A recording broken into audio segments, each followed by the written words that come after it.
Bismillahirrahmanirrahim. Assalamualaikum warahmatullahi wabarakatuh. Anak-anak Ustadz yang soleh dan soleha, semoga kita semuanya masih dalam lindungan Allah Subhanahu wa Ta'ala, masih terus diberi nikmat yang cukup luar biasa, yaitu nikmat kesehatan dan juga nikmat kesempatan. Pada kesempatan ini Ustadz akan melanjutkan pelajaran tema kita, yaitu tema 4 tentang sehat itu penting, subtema 3 cara melihara kesehatan organ peredaran darah pada manusia. Muatan IPS KD 3.4 dan 4.4. Yang pertama yaitu mengenai interaksi sosial dalam berbagai bidang. Proses interaksi itu akan terjadi apabila ada pertemuan dua orang atau lebih, ya, baru bisa terjadi interaksi. Kita sendirian bisa nggak terjadi interaksi? Ya, kita ngomong sendiri, ya, itu tidak akan terjadi interaksi. Kayak Ustadz di sini, nak, di sini Ustadz berbicara kepada anak Ustadz, nah itu terjadi interaksi. Tapi kalau seandainya kita ngomong sendiri, nah itu harus diwaspadai, nak, ya. Interaksi itu terjadi karena adanya kepentingan pemenuhan kebutuhan masyarakat di berbagai bidang, ya. Jadi di sini nanti Ustadz akan menjelaskan mengenai interaksi-interaksi di berbagai bidang, karena interaksi itu banyak jenisnya, nak, ya. Ya, di sekolah, di pasar, nah, itu berbeda-beda nanti apanya penggolongannya, nah, ya. Kita lihat yang pertama adalah interaksi dalam bidang ekonomi, ya. Ini yang sangat dibutuhkan sekali oleh manusia, nak, ya. Kebutuhan ekonomi itu merupakan kebutuhan dasar setiap manusia, ya. Manusia tidak bisa lepas dari yang tiga ini, nak, ya. Yang pertama adalah makanan. Kita butuh makan untuk hidup, nah, ya. Ada orang yang tidak makan, ya. Pasti setiap manusia itu membutuhkan makanan untuk hidup, ya. Terus yang selain itu, selain makanan, manusia juga membutuhkan pakaian, ya, untuk melindungi dirinya. Ustaz tidak pernah lihat orang telanjang di pinggir jalan, nah, ya. Semua orang itu pasti membutuhkan pakaian, walaupun dia pakainya bagus atau jelek, nah, itu yang jelas dia memakai pakaian. Terus yang selanjutnya adalah rumah, ya. Ini sebagai tempat tinggal, tempat berlindung, ya. Nah, jadi tiga inilah yang sangat dibutuhkan oleh manusia, nah, ya. Makanan, pakaian, dan tempat tinggal. Kita lihat contoh interaksi dalam bidang ekonomi, ya. Yang pertama yaitu adalah kegiatan jual beli di pasar, ya.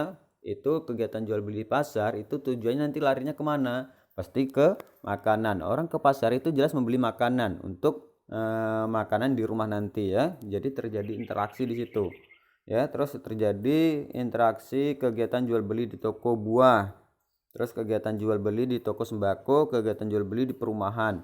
Nah, itu sebenarnya semuanya itu larinya ke yang tiga ini, nak, ya.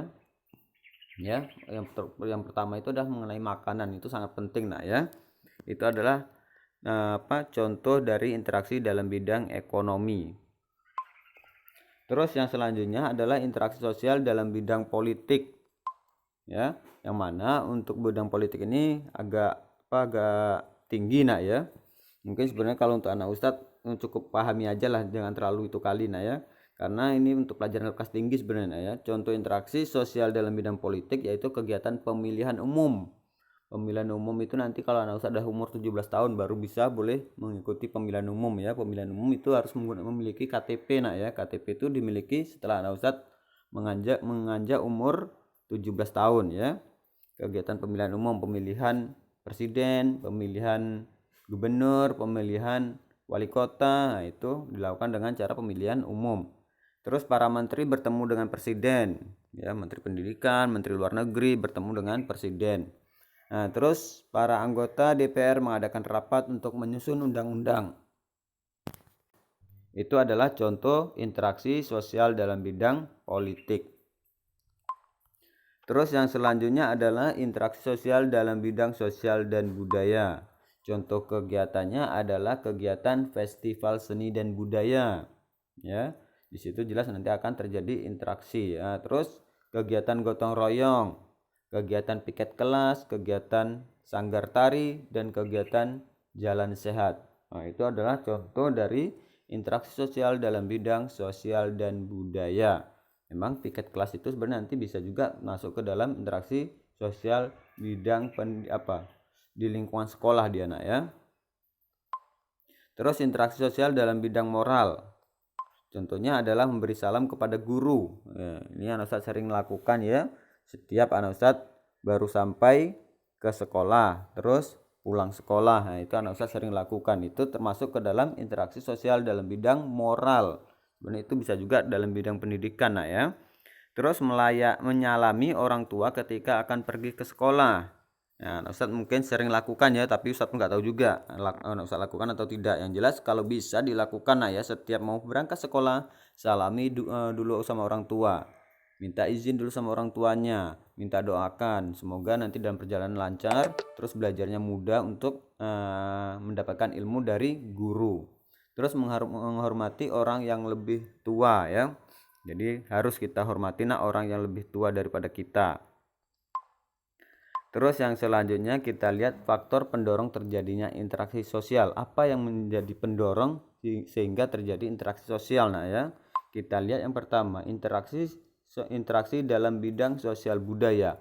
Faktor pendorongnya itu karena kita harus dapat beradaptasi dengan lingkungan agar keberadaan kita dapat diterima. Itulah faktor pendorongnya nah ya, biar keberadaan kita itu dapat diterima. Terus yang selanjutnya adalah interaksi dalam bidang pendidikan. Faktor pendorongnya apa? Agar proses belajar mengajar dapat berjalan dengan baik. Kalau anak ustadz tidak bisa melakukan interaksi di sekolah, itu nanti gimana proses belajar mengajarnya? Ya, makanya di sekolah itu terjadi interaksi antara guru dengan siswa. Terus yang selanjutnya adalah interaksi dalam bidang ekonomi. Faktor pendorongnya bahwa masyarakat dapat melakukannya dengan transaksi jual beli ya. Ini adalah faktor-faktor pendorong terjadinya interaksi sosial. Nah, mungkin cukup sekian dulu penjelasan dari Ustadz ya, karena ini sebenarnya mengulang pelajaran sebelumnya. Ustadz tinggalin tugas yaitu di halaman 70 muatan IPS nah ya, yang muatan IPS 1 sampai 5. Halaman 70.